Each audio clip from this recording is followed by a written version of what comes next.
Hello everyone, ਆਪ ਸਭ ਨੂੰ ਸਾਡੇ ਵੱਲੋਂ ਸਤਿ ਸ੍ਰੀ ਅਕਾਲ, ਆਦਾਬ, ਨਮਸਕਾਰ।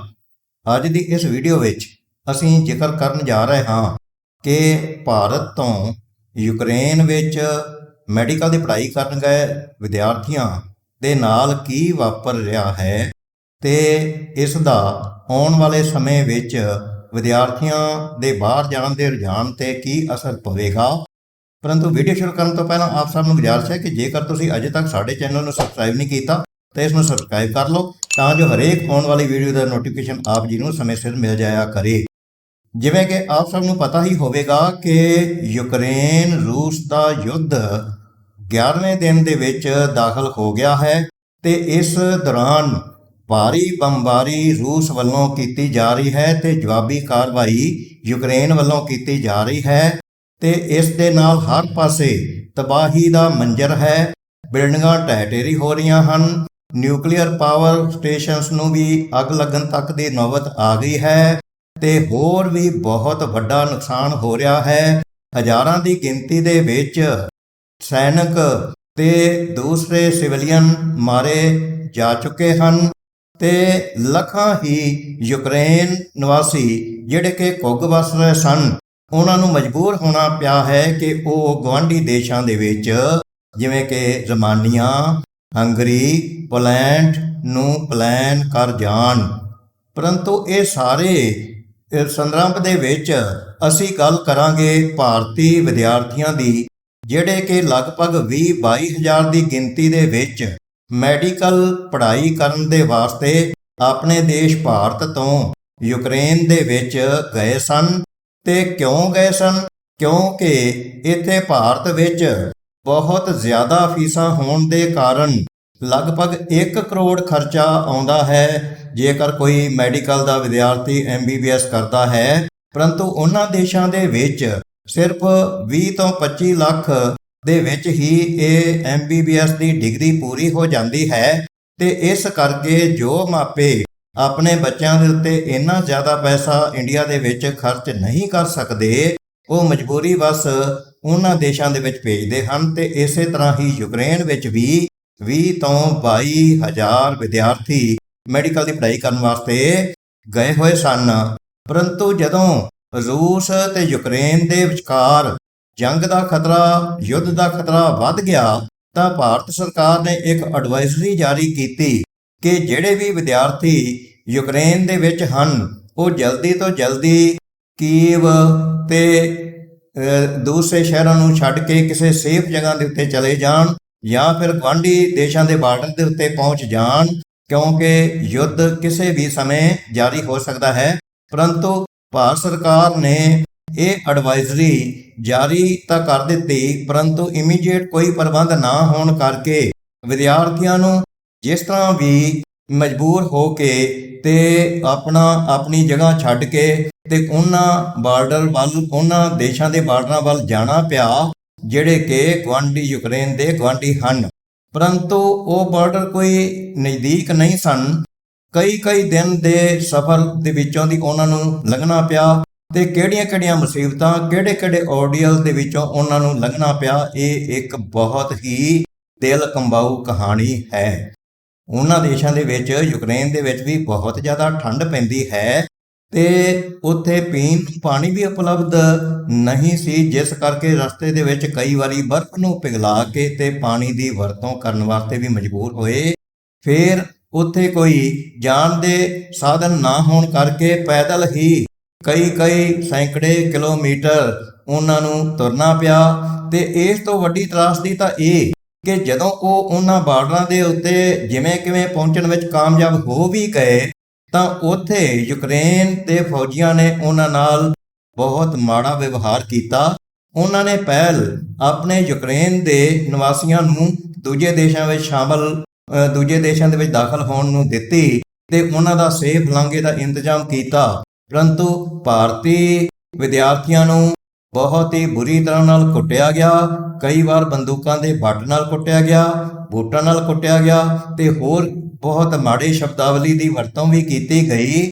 ਇਹੋ ਜਿਹੇ ਔਰਡੀਅਲ ਦੇ ਵਿੱਚੋਂ, ਇਹੋ ਜਿਹੇ ਕਸ਼ਟਾਂ ਦੇ ਵਿੱਚੋਂ ਲੰਘਦੇ ਹੋਏ ਬੜੀ ਮੁਸ਼ਕਲ ਦੇ ਨਾਲ ਬਹੁਤ ਸਾਰੇ ਵਿਦਿਆਰਥੀ ਤਾਂ ਗੁਆਂਢੀ ਦੇਸ਼ਾਂ ਦੇ ਵਿੱਚ ਪਹੁੰਚਣ ਦੇ ਵਿੱਚ ਕਾਮਯਾਬ ਹੋ ਗਏ, ਪਰੰਤੂ ਅਜੇ ਤੱਕ ਵੀ ਇੱਕ ਅੰਦਾਜ਼ੇ ਅਨੁਸਾਰ 2.5 ਤੋਂ 3,000 ਤੱਕ ਵਿਦਿਆਰਥੀ ਫਸੇ ਹੋਏ ਹਨ ਤੇ ਉਹ ਨਰਕ ਵਰਗੀ ਜ਼ਿੰਦਗੀ ਭੋਗਣ ਵਾਸਤੇ ਮਜਬੂਰ ਹਨ, ਕਿਉਂਕਿ ਨਾ ਤਾਂ ਉੱਥੇ ਪੀਣ ਨੂੰ ਪਾਣੀ ਹੈ, ਨਾ ਖਾਣ ਨੂੰ ਭੋਜਨ ਹੈ।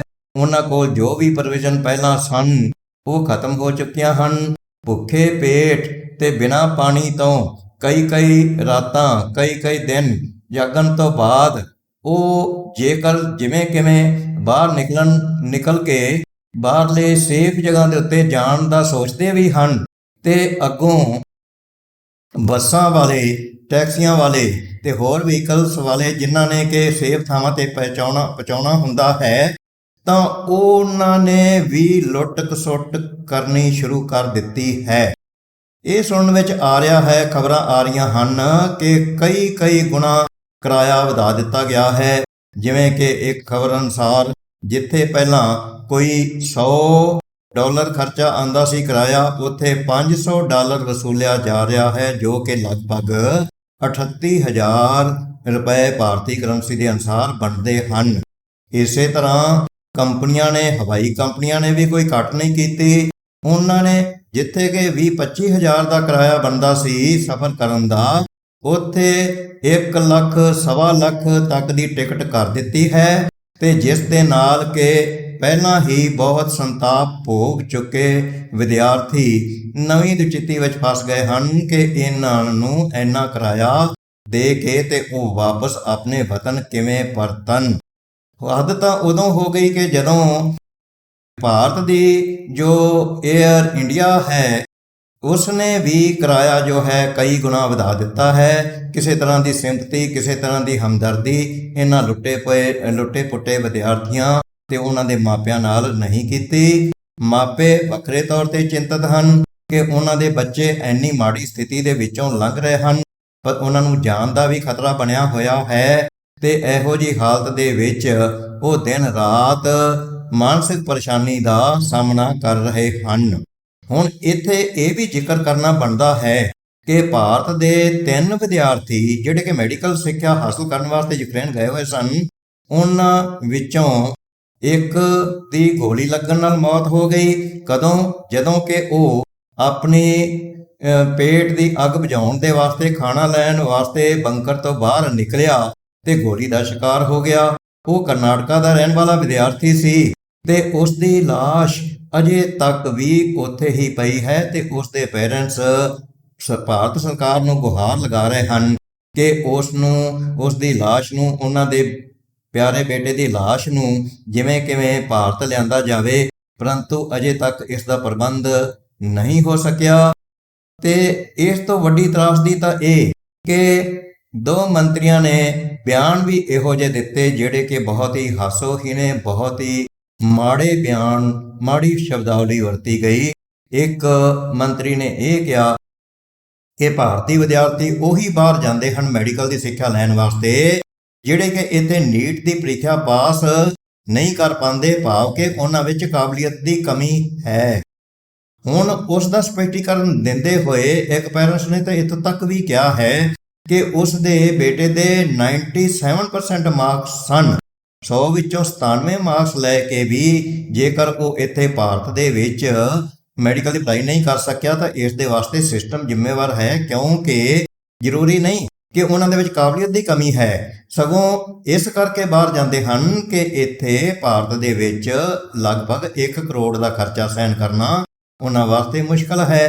ਇੱਕ ਹੋਰ ਮੰਤਰੀ ਨੇ ਉਸ ਤੋਂ ਵੀ ਅੱਗੇ ਜਾਂਦੇ ਹੋਏ ਬਹੁਤ ਮਾੜੀ ਸ਼ਬਦਾਵਲੀ ਦੀ ਵਰਤੋਂ ਕੀਤੀ, ਜਦੋਂ ਕਿ ਉਸਨੇ ਇਹ ਕਿਹਾ ਕਿ ਉਸ ਮ੍ਰਿਤਕ ਵਿਦਿਆਰਥੀ ਦੀ ਲਾਸ਼ ਨੂੰ ਲਿਆਉਣ ਦੇ ਵਾਸਤੇ ਤਾਬੂਤ ਜਿੰਨੀ ਜਗ੍ਹਾ ਘੇਰਦਾ ਹੈ ਉਨੀ ਜਗ੍ਹਾ ਵਿੱਚ ਤੇ 10-12 ਜਿੰਦਾ ਵਿਦਿਆਰਥੀ ਵਾਪਸ ਲਿਆਂਦੇ ਜਾ ਸਕਦੇ ਹਨ।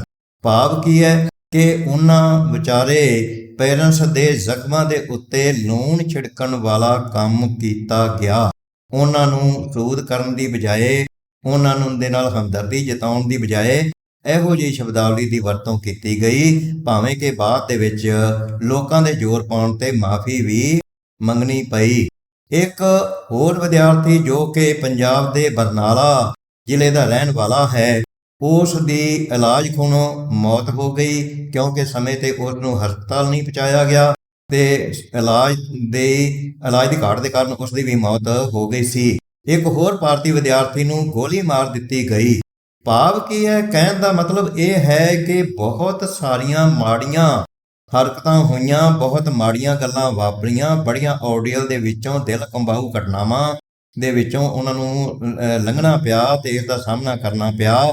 ਤੇ ਇੱਕ ਖਬਰ ਅਨੁਸਾਰ ਜੋ ਲੜਕੀਆਂ ਸਨ, ਵਿਦਿਆਰਥਣਾਂ ਸਨ, ਉਹਨਾਂ ਦੇ ਨਾਲ ਵੀ ਫੌਜੀਆਂ ਨੇ ਕਹਿਣ ਦੇ ਕਥਿਤ ਤੌਰ ਦੇ ਉੱਤੇ ਰੂਸ ਦੇ ਫੌਜੀਆਂ ਨੇ ਜਾਂ ਯੂਕਰੇਨ ਦੇ ਫੌਜੀਆਂ ਨੇ ਬਹੁਤ ਮਾੜਾ ਵਿਵਹਾਰ ਕੀਤਾ।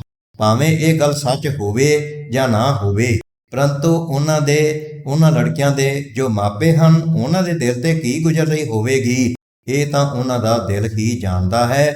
ਤੇ ਇਸ ਨੂੰ ਇਮੇਜਿਨੇਸ਼ਨ ਕਰਕੇ, ਮਨ ਵਿੱਚ ਸੋਚ ਕੇ ਹੀ ਰੂਹ ਕੰਬ ਉੱਠਦੀ ਹੈ। ਹੁਣ ਅਸੀਂ ਇਸ ਗੱਲ ਦਾ ਜ਼ਿਕਰ ਕਰਾਂਗੇ ਕਿ ਇਹ ਘਟਨਾ ਹੋਣ ਦੇ ਨਾਲ ਕਿ ਯੂਕਰੇਨ ਰੂਸ ਯੁੱਧ ਦੇ ਨਾਲ ਕਿੰਨੇ ਵੀ 22,000 ਵਿਦਿਆਰਥੀ, ਭਾਰਤੀ ਵਿਦਿਆਰਥੀ ਪ੍ਰਭਾਵਿਤ ਹੋਏ ਹਨ। ਤੇ ਕੀ ਹੁਣ ਭਵਿੱਖ ਦੇ ਵਿੱਚ ਮਾਪੇ ਤਿਆਰ ਹੋਣਗੇ ਕਿ ਉਹ ਆਪਣੇ ਬੇਟੇ ਬੇਟੀਆਂ ਨੂੰ ਬਾਹਰਲੇ ਦੇਸ਼ਾਂ ਜਿਵੇਂ ਬੰਗਲਾਦੇਸ਼, ਕਨਾਡਾ, ਅਮਰੀਕਾ, ਰੂਸ, ਚੀਨ ਜਾਂ ਹੋਰ ਦੇਸ਼ਾਂ ਵਿੱਚ ਭੇਜਣ ਦੇ ਵਾਸਤੇ, ਉੱਚ ਸਿੱਖਿਆ ਪ੍ਰਾਪਤ ਕਰਨ ਦੇ ਵਾਸਤੇ ਕੀ ਉਹ ਭੇਜਣਗੇ? ਸਾਡੇ ਖਿਆਲ ਅਨੁਸਾਰ ਪਹਿਲਾਂ ਜਾਨ ਹੈ ਤਾਂ ਜਹਾਨ ਹੈ, ਤੇ ਕੋਈ ਵੀ ਮਾਪੇ ਇਹ ਨਹੀਂ ਚਾਹੁੰਣਗੇ ਕਿ ਉਹਨਾਂ ਦੇ ਬੇਟੇ ਬੇਟੀਆਂ ਬਾਹਰ ਜਾ ਕੇ ਤੇ ਕਿਸੇ ਮੁਸ਼ਕਲ ਦੇ ਵਿੱਚ ਫਸ ਜਾਣ, ਜਿਸ ਤੋਂ ਬਾਅਦ ਉਹਨਾਂ ਨੂੰ ਇੱਥੇ ਵਾਪਸ ਭਾਰਤ ਲਿਆਉਣਾ ਵੀ ਬਹੁਤ ਔਖਾ ਹੋ ਜਾਵੇ। ਇਸ ਕਰਕੇ ਜੋ ਬਾਹਰਲੇ ਦੇਸ਼ਾਂ ਵਿੱਚ ਜਾਣ ਦਾ ਰੁਝਾਨ ਨੌਜਵਾਨਾਂ ਦੇ ਵਿੱਚ ਹੈ, ਉਸ ਦੇ ਉੱਤੇ ਬਹੁਤ ਹੀ ਮਾੜਾ ਪ੍ਰਭਾਵ ਪਵੇਗਾ। ਪਹਿਲਾਂ ਤੇ ਹੁਣ ਆਪਾਂ ਨੂੰ ਪਤਾ ਹੀ ਹੈ ਕਿ ਕੋਈ ਆਇਲਸ ਕਰਕੇ ਜਾਂ ਫਿਰ ਕੋਈ ਦੂਸਰੀਆਂ ਡਿਗਰੀਆਂ ਦੇ ਵਾਸਤੇ ਦੂਜੇ ਦੇਸ਼ਾਂ ਦੇ ਵਿੱਚ ਜਾ ਕੇ ਉੱਚ ਸਿੱਖਿਆ ਹਾਸਲ ਕਰਦਾ ਹੈ ਤੇ ਆਪਣਾ ਕਰੀਅਰ ਬਣਾਉਂਦਾ ਹੈ, ਔਰ ਹਜ਼ਾਰਾਂ ਨਹੀਂ ਬਲਕਿ ਲੱਖਾਂ ਹੀ ਐਸੇ ਨੌਜਵਾਨ ਹਨ ਜਿਹੜੇ ਕਿ ਵਿਦੇਸ਼ਾਂ ਵਿੱਚ ਸੈਟਲ ਹੋ ਚੁੱਕੇ ਹਨ ਤੇ ਆਪਣੀ ਰੋਜੀ ਰੋਟੀ ਦਾ ਪ੍ਰਬੰਧ ਅੱਛੇ ਤਰੀਕੇ ਨਾਲ ਚਲਾਉਣ ਦੇ ਵਿੱਚ ਕਾਮਯਾਬ ਹੋ ਗਏ ਹਨ। ਪਰੰਤੂ ਹੁਣ ਬਦਲੇ ਹੋਏ ਹਾਲਾਤਾਂ ਦੇ ਵਿੱਚ ਉਹਨਾਂ ਵਾਸਤੇ ਬਾਹਰਲੇ ਦੇਸ਼ਾਂ ਵਿੱਚ ਜਾਣਾ ਵੀ ਬਹੁਤ ਔਖਾ ਹੋਏਗਾ। ਉਹਨਾਂ ਦੇ ਕਰੀਅਰ ਦੇ ਉੱਤੇ ਇੱਕ ਪ੍ਰਸ਼ਨ ਚਿੰਨ੍ਹ ਲੱਗ ਜਾਵੇਗਾ, ਉਹਨਾਂ ਦਾ ਭਵਿੱਖ ਖਤਰੇ ਵਿੱਚ ਪੈ ਜਾਵੇਗਾ। ਤੇ ਇਸ ਯੁੱਧ ਦੇ ਨਾਲ ਜੋ ਕੁਝ ਵਾਪਰ ਰਿਹਾ ਹੈ, ਉਸ ਦਾ ਬਹੁਤ ਹੀ ਮਾੜਾ ਨੈਗੇਟਿਵ ਪ੍ਰਭਾਵ ਪਵੇਗਾ, ਖਾਸ ਤੌਰ ਦੇ ਉੱਤੇ ਭਾਰਤ ਵਰਗੇ ਡਿਵੈਲਪਿੰਗ ਕੰਟਰੀ ਤੇ, ਜਿੱਥੇ ਕਿ ਨੌਜਵਾਨ ਵੱਡੀ ਦੀ ਗਿਣਤੀ ਦੇ ਵਿੱਚ ਬੇਰੁਜ਼ਗਾਰ ਹਨ ਤੇ ਬਾਹਰਲੇ ਦੇਸ਼ਾਂ ਦੇ ਵਿੱਚ ਜਾ ਕੇ ਆਪਣਾ ਰੁਜ਼ਗਾਰ ਚਲਾਉਂਦੇ ਹਨ, ਨਾਲ ਪੜ੍ਹਾਈ ਕਰਦੇ ਹਨ, ਕੰਮ ਵੀ ਕਰਦੇ ਹਨ, ਮਿਹਨਤ ਕਰਦੇ ਹਨ। ਉਹਨਾਂ ਦੇ ਉੱਤੇ ਵੀ ਬਹੁਤ ਜ਼ਿਆਦਾ ਮਾੜਾ ਪ੍ਰਭਾਵ ਪਵੇਗਾ ਤੇ ਇਹ ਭਵਿੱਖ ਦੇ ਵਾਸਤੇ ਇੱਕ ਬਹੁਤ ਹੀ ਨੌਜਵਾਨਾਂ ਦੇ ਵਾਸਤੇ ਇੱਕ ਮਾੜੀ ਗੱਲ ਹੋਵੇਗੀ।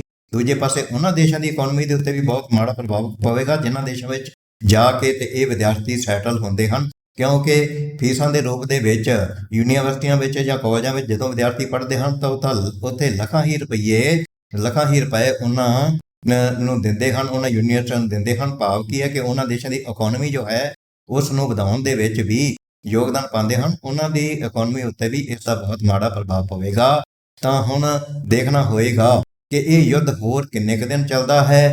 ਜੇ ਇਹ ਯੁੱਧ ਜਲਦੀ ਥੰਮ ਜਾਂਦਾ ਹੈ, ਖਤਮ ਹੋ ਜਾਂਦਾ ਹੈ, ਤੇ ਫਿਰ ਵੀ ਕੁਛ ਨਾ ਕੁਛ ਅੱਛੇ ਦੀ ਆਸ ਕੀਤੀ ਜਾਂਦੀ ਹੈ।